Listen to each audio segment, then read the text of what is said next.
তার রিক্সাওয়ালা বলতেছে একটা ওর প্রচন্ড রাগ, ওই যে লাইন মারতেছে, এই তো আর কয়েকটা দিন। সবকিছুই বাংলাদেশের বৃহত্তম দলগুলোর জন্য অসুবিধাজনক অনেক কিছুই, কিন্তু সেই বৃহত্তম দলগুলো তো এখন মেনে নিচ্ছে যে প্রধানমন্ত্রীর মেয়াদ 10 বছরের বেশি হবে না। ফ্যামিলির ভিতর কি বাবা বলে ওসব প্রশ্ন তুমি করো না, তোমাকে কি আমার জবাব দিতে হবে? তার মানে 16 বছর ধরে অনেকে কথা বলতে পারেন নাই, এখন এমন এমন কথা বলতেছে আমাদের শোনার অভ্যাস নষ্ট হয়ে গেছে। এটা যদি রেগুলার চলতে থাকতো এগুলো আমাকে গা শোয়া হয়ে থাকতো, আর ওরাও বেচারা বলতে না পারে, মানে নিজের সমস্যা। আপনি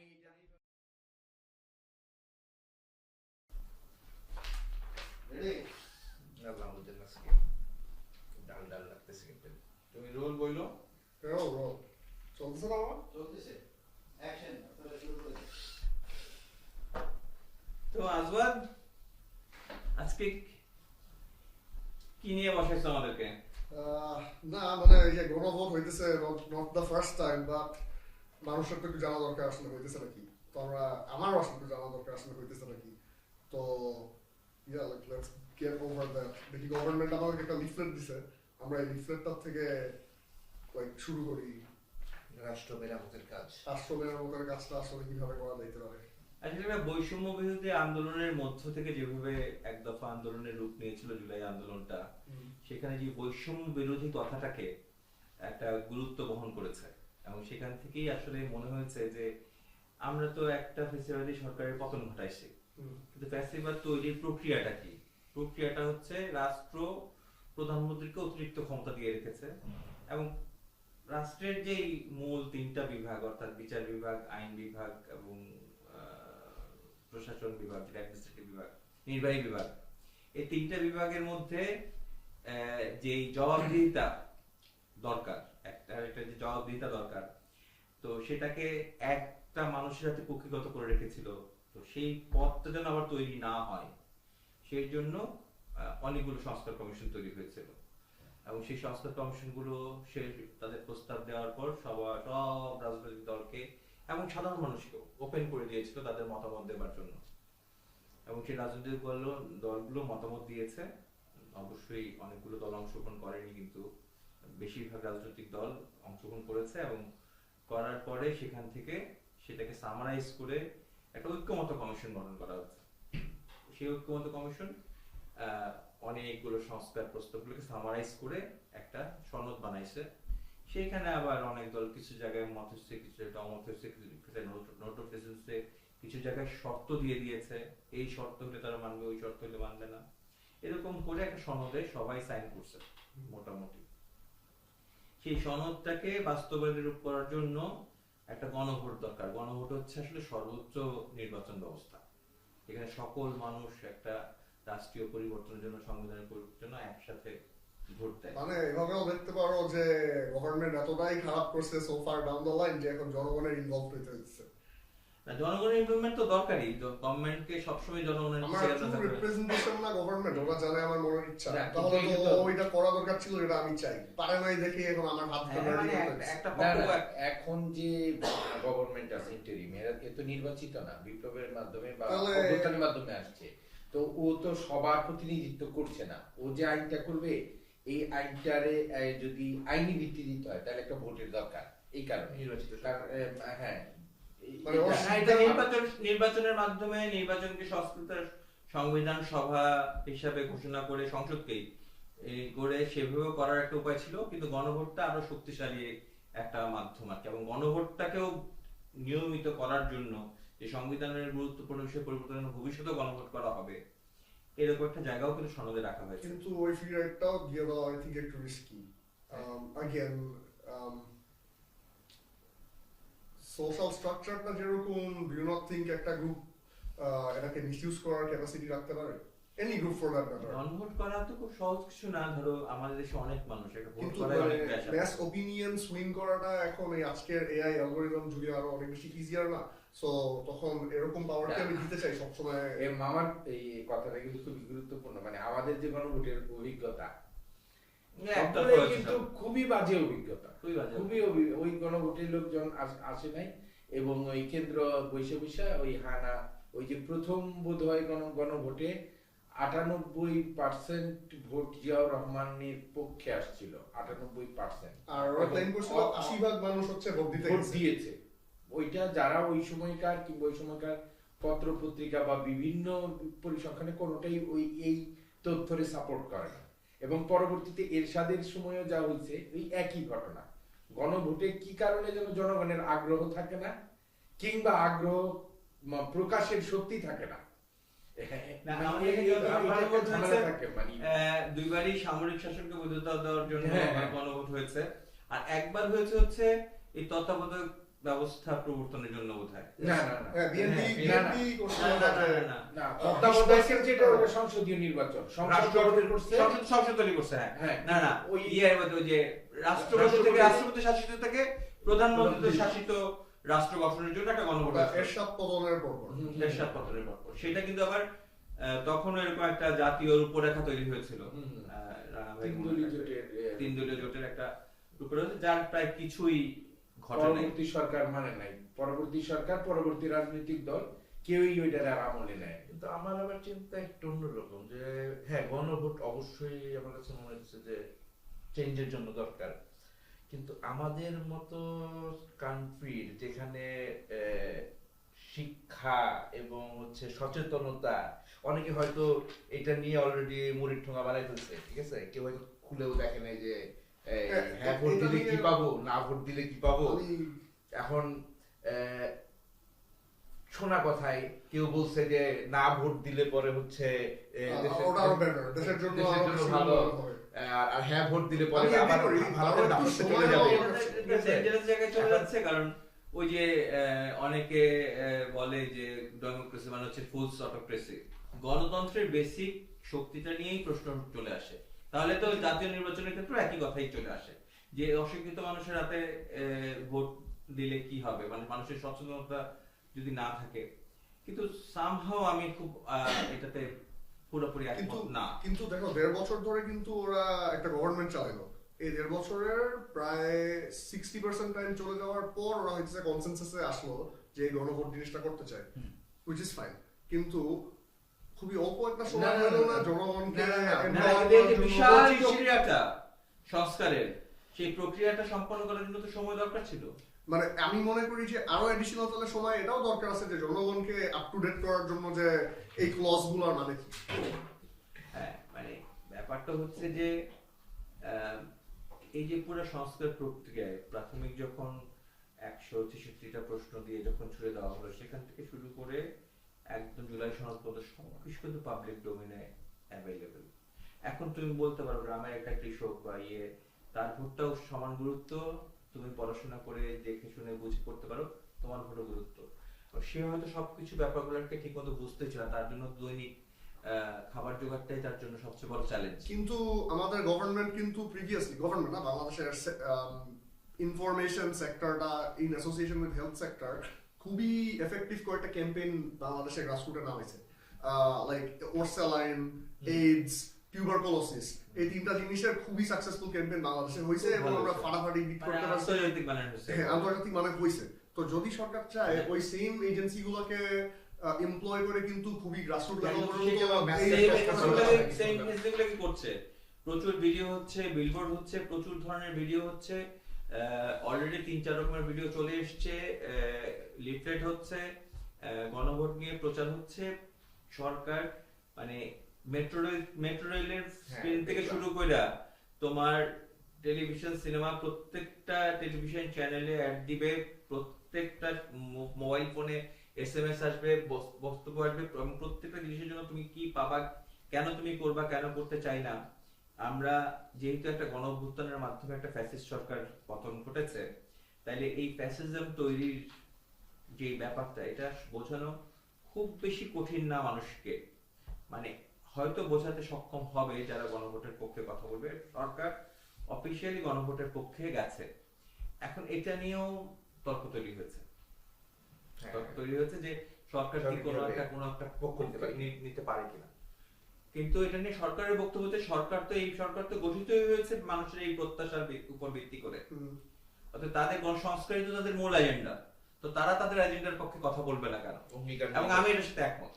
মানে অনেকেই এটা নিয়ে দ্বিমত পোষণ করছে, অনেক পণ্ডিতরা। মানে কেন ওরা এই সরকার কেন গণভোট গণভোটে গণভোটে হ্যাঁ দিলে কেন, হ্যাঁ প্রতি কেন তার প্রচার করছে? আচ্ছা ওই প্রতিশ্রুতি দিয়ে থিওরিটিক্যালি ঝামেলা হয়, থিওরিটিক্যালি ঝামেলা হয়, কিন্তু তাদের হাতে একটা ইন্টারিম গভর্নমেন্ট, তাদের এজেন্ডাই তো ছিল সংস্কার। তাদের যে এত সমস্যা নিল কেন তাদের? Sound reasoning.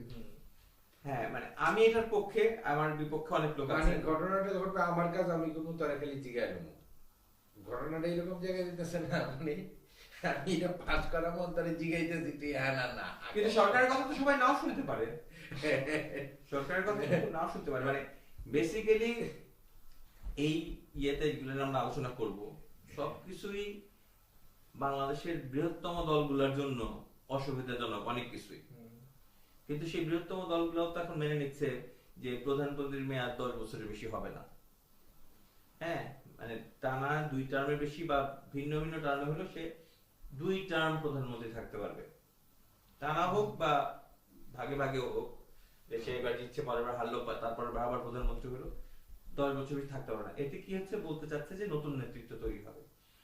কথা তো সত্য, কথা তো মানে আমরা এটাকে অমত কেন করব? কারণ হ্যাঁ, এতে আমাদের একটা অসুবিধা হচ্ছে যে মানে ভীষণ বেনেভোলেন্ট ভালো একজন প্রধানমন্ত্রীকে হয়তো আমরা হারাই ফেলতে পারি খুব অল্প সময়ের মধ্যে, 10 বছরের মধ্যে। কিন্তু একজন ভালো বেনেভোলেন্ট ভালো নেতা অনেক দায়িত্বের মধ্যে আরেকটা দায়িত্ব হচ্ছে তার দলে সে নতুন নেতৃত্ব তৈরি করবে, তার আদর্শ ফিলোসফিতে সে নতুন মানুষকে তৈরি করবে। আমেরিকাতে বারাক ওবামা ইতিহাসের সবচেয়ে মানে জনপ্রিয় প্রধান প্রেসিডেন্টের একটা। সে তো 8 বছর পরে সে রাষ্ট্রপতির পদ ছেড়ে দিল, দুই ইলেকশন জিতা। বিল ক্লিন্টন ছেড়ে দিচ্ছে, রোনাল্ড রিগান সবচেয়ে জনপ্রিয় প্রেসিডেন্টের একটা, 2 টার্ম করে ছেড়ে দিচ্ছে। তো এটা তো প্র্যাকটিস, তো এই প্র্যাকটিসের মধ্যে অনেক বেশি আছে। ওদের কথা হচ্ছে মানে না হ্যাঁ, কিন্তু এই ঘটনা হচ্ছে যে এই কাজটা মানে শুধু যদি এই জায়গায় ভোটের মাধ্যমে এক ধরনের হানার ভিতর দিয়ে এক ধরনের তৈরি হলো, এই জায়গাগুলো মানে এই যে ফেসিজম তৈরি হচ্ছে, স্বৈরতান্ত্রিক বিষয়টা, এগুলো যদি শিক্ষার ব্যাপক ইয়ে না ঘটে, পরিবারের ভিতর যদি গণতন্ত্র প্রতিষ্ঠা না হয়, তারপর এই পঞ্চায়েতের ভিতর যদি গণতন্ত্র প্রতিষ্ঠা না হয়, এই দলের ভিতর প্রত্যেকটা দলের ভিতর যদি না হয়, মানে আমাদের তো মানে আমরা তো একটা আধা ফিউডাল সমাজ ব্যবস্থার ভিতরে আছে আমাদের, কিন্তু এই জায়গায় সবই আপনারা দেখেন একটা ক্রিকেট টিম, এই 5 জন যে লোক ছিল এই ক্রিকেট দলে, এ আর নড়ে না, হাসিনা খালেদার দোষ কি? এই ক্রিকেটের তো এত দিন ধরে নড়ে না। আর মানে একটা দলে 11 জন খেলোয়াড়, বছরের পর বছর এই 5 জন আসি, মানে আমাদের জাতিগত সিস্টেম ইয়েটা ওই রকম, মানে এরা সহজে মানে আমরা তো খুবই স্তর ভিত্তিক সমাজ ব্যবস্থা, হায়ারার্কিক্যাল সমাজ ব্যবস্থা, এবং আমরা সবাইকে একজনকে আইডল বানায় ফেলতে চাই, এবং সেই আইডলের পিছনে সবাই ঘুরি। হ্যাঁ, আমরা এটা খুব আরাম পাই এটাতে, কারণ সেই জমিদার প্রথা ফিউডালিস্টিক আপনি যেটা বললেন সেই মেন্টালিটি থেকে আমরা বের হতে পারি নাই। মানে এই যে ফ্যামিলির ভিতর দেখেন যে ওই যে চেক এন্ড ব্যালেন্সের কথা বললেন, ফ্যামিলির ভিতর কি বাবা বলে ওসব প্রশ্ন তুমি করো না, তোমাকে কি আমার জবাব দিতে হবে? তার মানে আমার ফ্যামিলিতে আমার বাবা যদি বলে বা বড় ভাই যদি বলে যে তোমাকে কি আমার জবাব দিতে হবে, এটা যদি আমাদের মনস্তত্ত্বে থাকে, তাহলে আমাদের রাষ্ট্রপ্রধান তো চিকেন ব্যালেন্স চাইবে কেন? এখন প্রশ্ন হচ্ছে যে শিক্ষা ব্যবস্থা ডিম আগে না মুরগি আগে? শিক্ষা ব্যবস্থা করে সবাইকে শিক্ষিত করবেন নাকি একটা একটা করে জায়গাতে আইন করে ইয়ে করে নিয়ম করবেন? কিন্তু বারবার কিন্তু ওকে বুঝাইতেই, মানে জনগণকে বুঝাইতেই অনেক কষ্ট হয়ে যেতেছে যে এই জিনিসটা দরকার। আমি কিন্তু জনগণকে ছোট করে দেখি না। না, ওরা অনেক ভালো। Every time push comes to shove, ও কিন্তু বারবার হইতেছে গিয়ে রেভলিউশন অথবা ওর মতামতটা শেয়ার করে। এন্ড ওই ইলেকশনের হিস্ট্রিটা যখন দেখতেছিলাম, মানে লাস্ট জেনারেল পাকিস্তান ইলেকশন থেকে শুরু করে 12th ইলেকশনটা পর্যন্ত পুরো হিস্ট্রিটা রানডাউন যখন করলাম, সিটিজেন্সরা কিন্তু অনেক অ্যাক্টিভ রোল প্লে করছে প্রতিটা ইলেকশনে। এন্ড ওর যখন ও ফেল করছে তখনও ও অনেক অ্যাক্টিভ রোল। গণভোটগুলা কয়েকটা বাদ দিলে আর যেই এই গত টার্মে যে ইলেকশনগুলো হয়েছে সেগুলা বাদ দিলে জনগণ যখন ভোট দেওয়ার সুযোগ পেয়েছে, জনগণ রায় দিতে ভুল করে নাই, এবং এটা আমি একদম সবসময় মনে করি। সেটা মানে 90 যখন হাসিনা মোটামুটি মন্ত্রিসভা তৈরি করে ফেলতেছে 91 বিএনপি হরতালও দিয়ে দিয়েছে। বিএনপি হরতাল যে হাল দিয়েছে, সেখানে ভোটে গিয়ে দেখা গেল বিএনপি পাস করেছে। তার কারণ কি, মানুষ মনে রাখছে যে খালেদা জিয়া এরশাদের অধীনে নির্বাচন করে নাই, কিন্তু জিয়াউর রহমান শেখ হাসিনা নির্বাচন করছে, এবং নির্বাচন করছে শুধু না, ওই নির্বাচন বয়কটটাকে রেসপেক্ট করছে। নির্বাচন করছে এবং এরশাদের থেকে সে নির্বাচিত নিচ্ছে।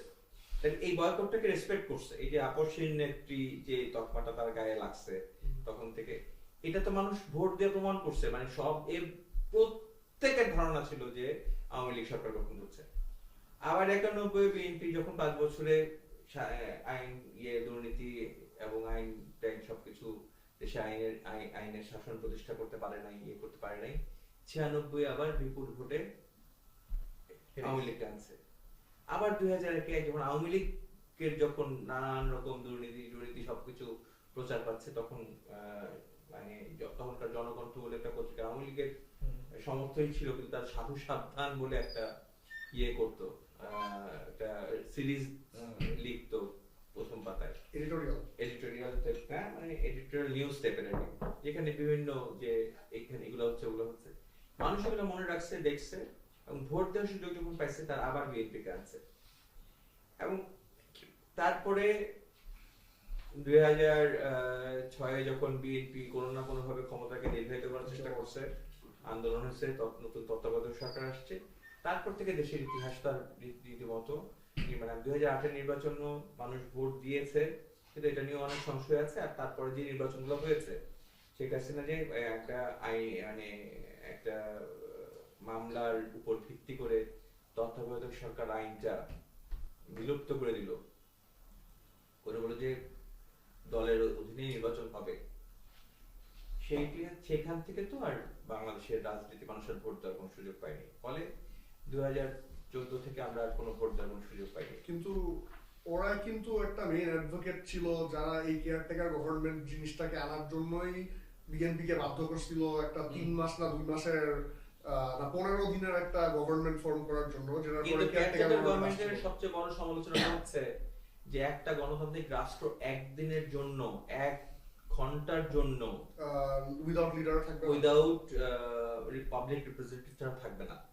এই একটা গণতন্ত্রের একটা শর্ত আছে।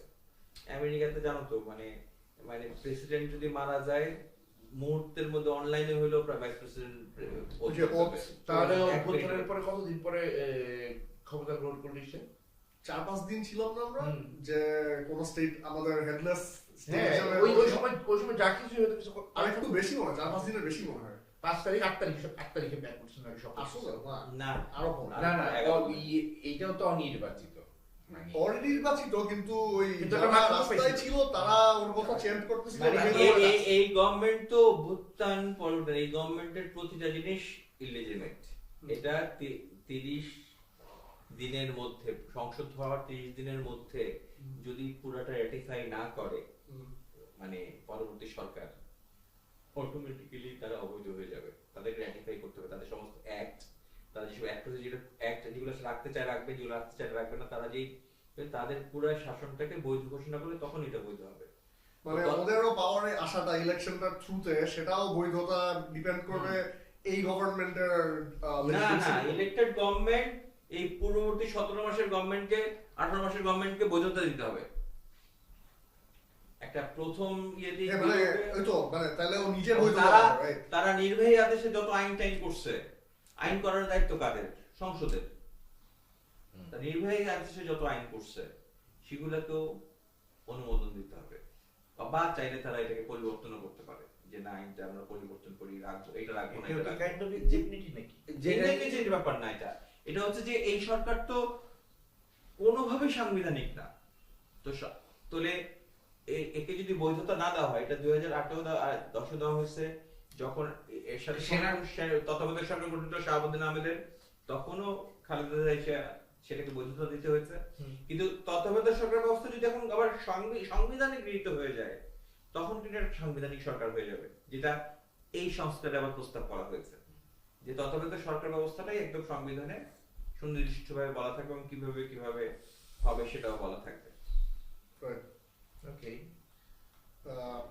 সো আমরা এই লিফলেটটাতে একটু মানে লাস্টলি আমার কাছে একটা জিনিস মনে হলো যে আমরা যত শিক্ষিত হচ্ছি আমরা তত অশিক্ষিত হচ্ছি। আর আমি সত্যি কথা এই যে বললেন 91 ইলেকশন বা যে একটার পর একটা মানুষ ইনভলভ হয়ে চেঞ্জটা করার চেষ্টা করছে, তখন কিন্তু মানুষ অত শিক্ষিত ছিল না, কিন্তু সচেতন হয়তো ছিল না, জানি না। এইটা আবার এই কিন্তু জায়গাতে এই কিন্তু জায়গাতে এটা একটা মজার বিষয়। আমার আমার কাছে মানে যেটা হচ্ছে, আমি তো মানে দেখতেছি বেশ অনেক জায়গা, মানে আমার সারাউন্ডিংস এর মধ্যে আমি মাঝে মাঝে সার্ভে করি যে মানুষের কি আদৌ আগ্রহ আছে গণভোট সম্পর্কে, আদৌ জানে, মানে আহারে এরকম একটা ব্যাপার। ফ্যাসিজমের যেই প্রবল অত্যাচার এবং সবকিছু কুক্ষিগত করার যেই ধাঁচটা ছিল, যেই রাষ্ট্র ব্যবস্থা ছিল, সেটার সবচেয়ে বড় ভুক্তভোগী হচ্ছে গ্রামের মানুষ। ওখানে অনেক সহজে সেটা করা হয়েছে। তোমাকে আমাকে শিক্ষিত জনগোষ্ঠীকে সরাসরি করতে সমস্যা হয়েছে। আমরা অনেক কথা হয়তো বলে ফেলতে পারছি, আমরা অনেক মিটিংয়ে গিয়ে শেখ হাসিনাকে ফ্যাসিস্ট বলতে পারছি, আমরা সমালোচনা করতে পারছি, কিন্তু গ্রামের মানুষ কিন্তু আরো বাবলের ভিতর, হ্যাঁ ইভেন ইফ আমার শুধু বাবলের ভিতর, হ্যাঁ, কারণ তাকেও তো একটা গণতন্ত্র দেখাইতে হচ্ছে কোনো না কোনো ভাবে, যে যার জন্য সে কিছু মানুষকে অ্যালাউ করে রাখছে করার জন্য। আমরা এক ধরনের মানে তার সমালোচনা করতে গিয়ে আমরা একসময় পারপাস সার্ভ করছি এক ধরনের, এবং অনেক সুশীল রাজনীতিবিদরাই করেছে। কিন্তু গ্রামে তো ঘটনা হচ্ছে অন্যরকম। যেমন ধরো 2018 নির্বাচনের একটা গল্প বলি আমি, 2018 না 24 নির্বাচনের একটা গল্প, হ্যাঁ 24 নির্বাচনের একটা গল্প বলি। একসময় বিএনপি করতো, বিএনপির মোটামুটি ভালো ধরনের ইউনিয়ন লেভেলের লিডার ছিল, সেই ভদ্রলোক আমার পরিচিত। 24 ইলেকশনের আগে সে দেশে আসছে, বিদেশ চাকরি করে 15-16 বছর ধরে বিদেশে, সে দেশে আসছে। তার নাম যেহেতু লিস্টে আছে বিএনপি করে বলে, সেই লিস্টে আসছে, এবং বাসায় পৌঁছে খাওয়া দাওয়া করে বিকালে ঘুমটুম দিয়ে সে সন্ধ্যার দিকে হাঁটতে বেরোচ্ছে বাজারে তাকে দেখে সামবডি পুলিশকে ফোন করে দিয়েছে। পুলিশের আন্ডারে যে লিস্ট আছে সে বিএনপি করতো, অ্যাক্টিভ বিএনপি করতো, তাকে অ্যারেস্ট করে নিয়ে গিয়া নেক্সট 3 মাস 4 মাস থাকে না, এবং সেজন্য বিদেশ চাকরিটাও সে হারাইছে। তাই সে 1 মাসের ছুটি নিয়ে আসছিল।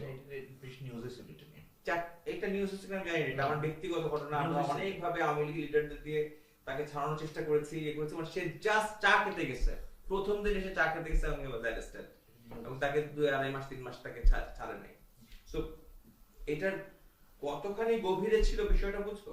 তাহলে এই বিষয়টা কি সাধারণ মানুষ বোঝে না? এই বিষয়গুলো সারা বাংলাদেশ যখন ঘটছে, তার তোমার আমার চেয়ে ভালো বোঝে। আমরা কোনো অনেক তাত্ত্বিক দিক থেকে বুঝতে গিয়ে অনেক কিছু পেঁচায় ফেলি। মানুষ কিন্তু একদম ভুক্তভোগী হয়ে বোঝে, লিটারাল রিয়েল লাইফ এক্সপেরিয়েন্স থেকে বোঝে। তো মানুষের গণতন্ত্রের প্রতি তোমাদের এত অনাস্থা কেন? না, কারণ অনাস্থা মামু প্রশ্নটা হচ্ছে যে এর আগে যে কটা গণভোট হয়েছে, রেফারেন্ডাম হোক, না মানে মিলিটারি রেফারেন্ডাম হয়েছে একটা, সরি, তারপর একটা প্রেসিডেন্সিয়াল রেফারেন্ডাম হয়েছে, 2টা কনস্টিটিউশনাল রেফারেন্ডাম হয়েছে, 3-4টা এরকম গণভোট হয়েছে সোফার। এন্ড এই 4টা গণভোটের মধ্যে প্রতিটা গণভোট একটা সিঙ্গেল প্রশ্নতে কনডেন্স করা ছিল। একটা থিসিস স্টেটমেন্ট দিয়ে ওরা পুরো উন্নয়নটা কি করবে এটা বলে দিচ্ছে, অথবা ভোট অফ কনফিডেন্স আছে নাকি জিজ্ঞেস করছে। ধরো it was phrased like this যে do you have confidence in president general Zia and the motions adopted by his administration, এই প্রশ্নটা খালি করছে, এটাতে তুমি হেরা না বলতে পারবা। But this time around I think it's a little more complicated than একটা সিঙ্গেল প্রশ্ন। পুরা জুলাই সনদটাকে এরা এখানে 14-15টা পয়েন্ট আছে, আর গণভোটে 4টা পয়েন্টের মধ্যে তারা সবকিছু কানেছে। এমনকি এই জুলাই সনদের বাইরেও যে সংস্কার কমিশন গুলো হয়েছিল, যেমন পুলিশ সংস্কার কমিশন, তারপরে সংবাদ মাধ্যম সংস্কার কমিশন, শ্রম অধিকার সংস্কার কমিশন, এরকম কতগুলো তৈরি হয়েছিল, যেগুলা আরো কি জানি আছে, সেগুলার সহ সব মিলে তারা বলছে ওই অন্যান্য ইউকে এক জায়গায় নিয়ে আসছে। আইনের 4টা প্রশ্নের মধ্যে পুরো বইটাকে তারা একসাথে করছে। এটা নিয়ে সমালোচনা আছে, যেটাকে আরো অনেক বেশি ভাগ করা, আরো কয়েকটা ভোট হওয়া হচ্ছে, আরো কয়েকটা ব্যালট থাকা হচ্ছে না। আর এমনিতে কিন্তু বেশ সহজ ভাষা এবং চমকপ্রদ ভাষায় বলছে, মানে একদম মানে গ্রামের কিংবা শ্রমজীবী সহজ মানুষের বোঝার জন্য যা বলা ভাই ভাই কোন প্রধানমন্ত্রী 10 বছরের বেশি কিন্তু থাকতে পারবো না, চাইলেই আর এটা কিন্তু তার সঙ্গে কমিউনিকেট করা যাবে, সে কিন্তু ইয়া করবে। তারপর খারাপ কেউ আসলেও 10 বছর বেশি থাকতে পারবে না, এটা কিন্তু সে বুঝবে। তারপর এই যিনি যে প্রধানমন্ত্রী ভাই আবার দলের প্রধান থাকতে পারবো না, এই জিনিসটা কিন্তু মানে বোঝার জন্য ইয়ে থাকবে না, মানে সমস্যা হবে না। তারপর সবাই মিলে সিদ্ধান্ত নিতে হবে। বিষয়গুলো ভালো চমৎপ্রদ এবং ইয়ে, কিন্তু এটা আসলে শেষে প্র্যাকটিসটা কি করবে, মানে এটা কি মানে যারা এই ভিতর দিয়ে আইসা এটা আবার ইয়ে করবে, মেনে চলবে না গার্বেজে ফেলে দিবে, এটা হলো বিষয়। মানে আমরা ধরো একটা করে যদি কভার করি, 10 বছর বেশি কেউ প্রধানমন্ত্রী হতে পারবে না, যে এটাতে সবাই এগ্রি করতে পারবে। এটা প্রোজ এন্ড কনস দুটোটাই সবার দিক থেকে চিন্তা করবে, যে আমার পছন্দের লিডারও থাকতে পারবে না 10 বছর। ওই যে কালকে একটা আলোচনা হচ্ছিল না, তোমরাই তো করছো আলোচনাটা, বলো না কি ছিল? যে আগে দীর্ঘমেয়াদী থাকতে পারবে বলে সে দীর্ঘমেয়াদ ধরে দুর্নীতি করতো, এখন সে খুব পুরোপুরি করে দুর্নীতি করতো। হ্যাঁ হ্যাঁ, ওই তো মানে শেখ হাসিনা যদি চিন্তা টি-টোয়েন্টি খেলবে, মানে শেখ হাসিনা টি-টোয়েন্টি খেলবে। শেখ হাসিনা যে তো ভাবছিল সে আজীবন ক্ষমতায় থাকবে, আচ্ছা ধীরে সুস্থে করি, এর জন্য হাজার খানেক কোটি কিংবা আরো কয়েক হাজার কোটি টাকা চুরি করছে বা যা যা করছে। আর সে যদি মনে করতো মানে 10 বছর থাকবো, তাহলে নিশ্চয়ই আরো বেশি পরিমাণ করতো। তাড়াতাড়ি মানে প্রথম প্রজন্মের সিস্টেম ডেভেলপমেন্ট করছেন তো কি, মানে এখন সময় লেগে গেছে আর কি। ভার্সন করাপশন, ফ্যাসিজম ভার্সন 1 দেখলাম আমরা। এখন আমার কথা হচ্ছে আমেরিকান একেবারে জবাবদিহিমূলক কনস্টিটিউশনাল, আমেরিকান কনস্টিটিউশন এবং রাষ্ট্র ব্যবস্থার মতো সুন্দর রাষ্ট্র ব্যবস্থা পৃথিবীতে খুব কম আছে, এমন ভাবে সবাই সবাইকে প্রেসার ক্রিয়েট করতে পারে। সেইখানে তো ডোনাল্ড ট্রাম্প এসে কোনো কিছু তোয়াক্কা না করে যা খুশি তা করে যাচ্ছে। এটা নিয়েও আমার ফিয়ার লাগে যে বাংলাদেশে যে 10 বছরের এই জিনিসটা যদি আমরা অ্যাডপ্ট করি, এই ট্রাম্পের মতন একটা ক্রেজি বেটা এসে কি ওর লাস্ট সময়টুকুতে এমন কিছু ডেসপারেট করবে যেটা পুরো পৃথিবীর জন্য, জাতির জন্য, সবার জন্য খারাপ হতে পারে। এটাও কেউ যদি কোনো আমাদের দেশের তো অনেক দেশের উপর তো অনেক ধরনের প্রেসার গ্রুপ আছে, ইন্টারনাল প্রেসার গ্রুপ আছে, আমাদের দারিদ্র্যের একটা প্রেসার গ্রুপ আছে, আমাদের শিক্ষার একটা প্রেসার আছে, আমাদের অশিক্ষার প্রেসার আছে, আমাদের নানান প্রেসার আছে, আমাদের বাজারের চাঁদা, বাজারের রাস্তা চাঁদাবাদি করে একটা বড় দল চলে কিভাবে রাস্তার টাকা থেকে। তো দুর্নীতি বন্ধ করবা সে বলবে কিভাবে? সেই দুর্নীতি ইউনিয়ন পরিষদের একটা বাজার থেকে শুরু করে একেবারে বিদেশি স্বার্থে কোন মেগা প্রজেক্ট, এর মধ্যেই তো সব খেলা, এর মধ্যেই শাসন আমলা, রাজনীতিবিদ, মানুষ, জনগণ সব এর মধ্যেই বিচরণ।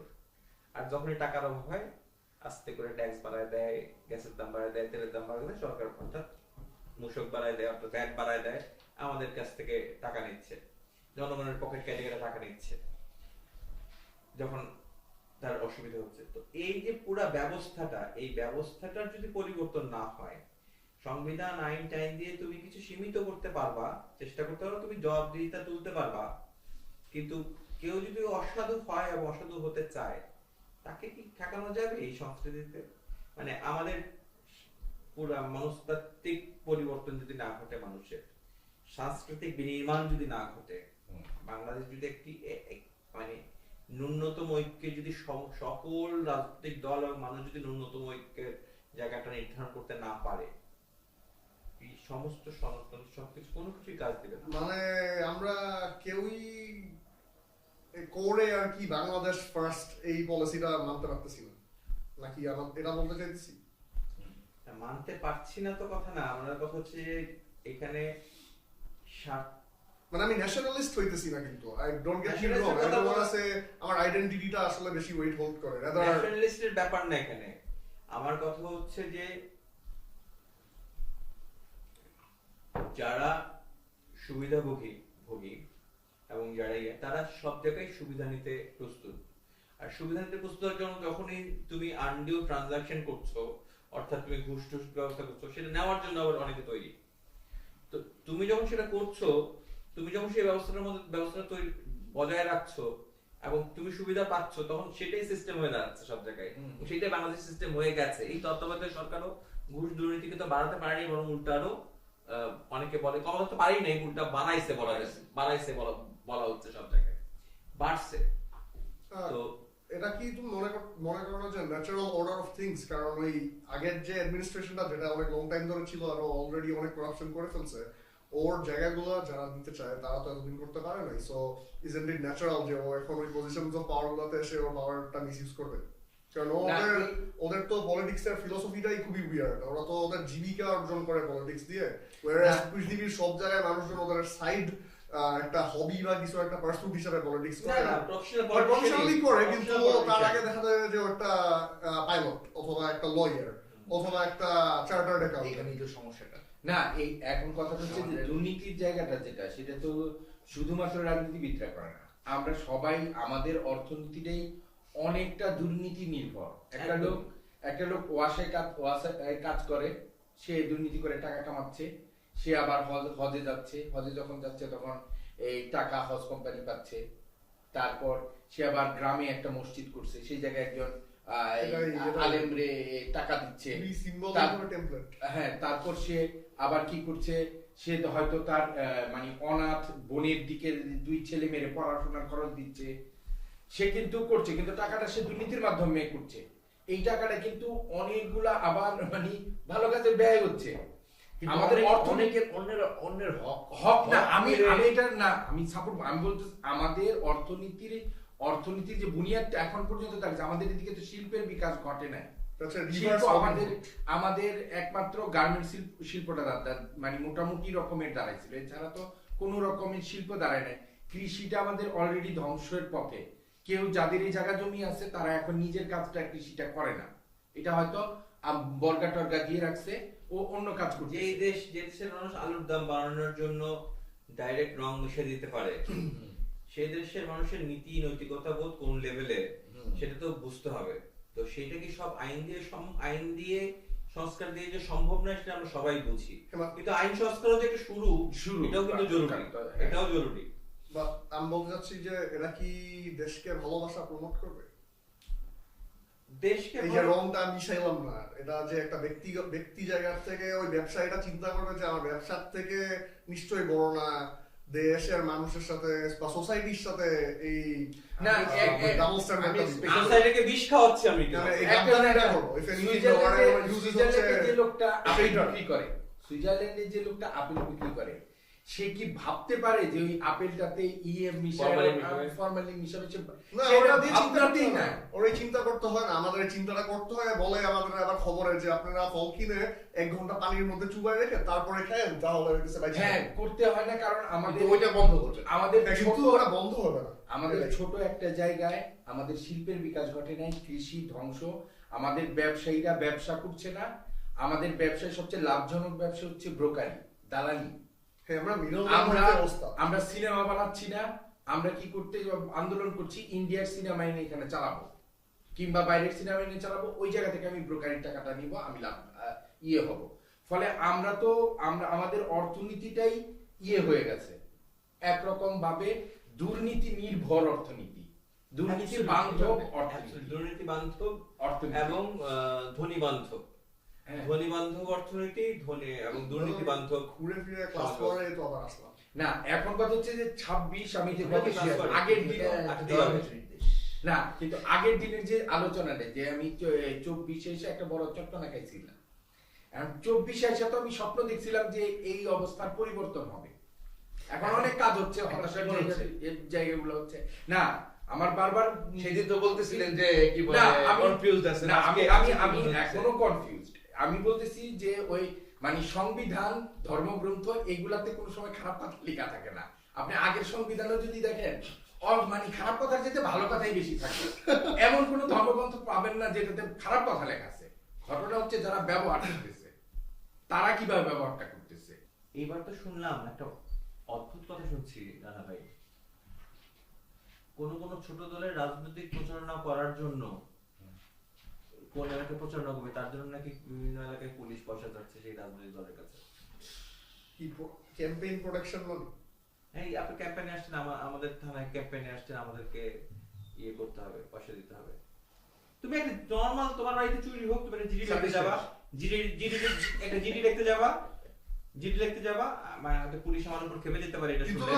আমার জিডি করতে, ডায়েরি করতে, সাধারণ ডায়েরি করতে যাবা, পুলিশকে জিডিটা অ্যাপ্রুভ করার জন্য তোমার হাতে কিছু পয়সা দিয়ে আসতে হবে। এগুলো কিন্তু- বলে তো আবার পুলিশের মনোবল নষ্ট করে ফেলতে না সেটা করে না, না করিও না করতে হলো। আরে সবাই সেম না হাতের পাঁচ আঙ্গুল সেম না ওখানে ডেফিনেটলি ভালো অফিসার আছে যারা এটা করে না এটা ডেফিনেটলি ডিসক্লেমারটা দিতে হবে কিন্তু আমি বলতে চাইছি যে যদি এইটা প্রবলেম হয় করাপশনটাই প্রবলেম হয় তাহলে এটা করি আমরা গভর্নমেন্টের থেকে ফান্ডিং বন্ধ করে দেই করাপশনে চলুক আমি যদি ওকে বেতন না দেয় সেটাও তো- সরকারও সে- বেতন পায় না ওর কিছু হয় না সরকারের থেকে সেটারও ইতিহাস তাহলে আছে। আমি খরচ দিলাম সেটারও তো ইতিহাস না, আছে। ওই ঘুষ রে ওই যে আব্দুল বেতন দিচ্ছ এই, না, অস্ত্রের বৈধতা দিচ্ছ স্পিড কিন্তু। বেতন দিচ্ছ না অস্ত্রের বৈধতা কিন্তু দিচ্ছ অস্ত্রের তখন কিন্তু আরো- বৈধতা তো আমি চেক এন্ড ব্যালেন্স দিয়ে ওকে ধরতে পারবো মানে ও যদি মার্ডার কইরও ফেলে কাউকে এক্সট্রা জুডিশিয়াল কিলিংটা কইরও ফেলে আমি ডেফিনেটলি এমন প্রেসিডেন্স রাখতে হবে যে ওকে দিয়ে এক্সাম্পলারি কোনো একটা পানিশমেন্ট দিতে পারবো যেটার কারণে মানুষজনের এই অফেন্সটা রিপিট করবে না আর যত তুমি এডুকেশন বাড়াইতে থাকবা আর লিগালি যতটুকু পেনালাইজ করতে পারবা এই অ্যাক্টিভিটিটা তত কম হইতে থাকবে এর বাইরে আমি সিটিজেনদের থেকে আর দেখ- ভরসা চাই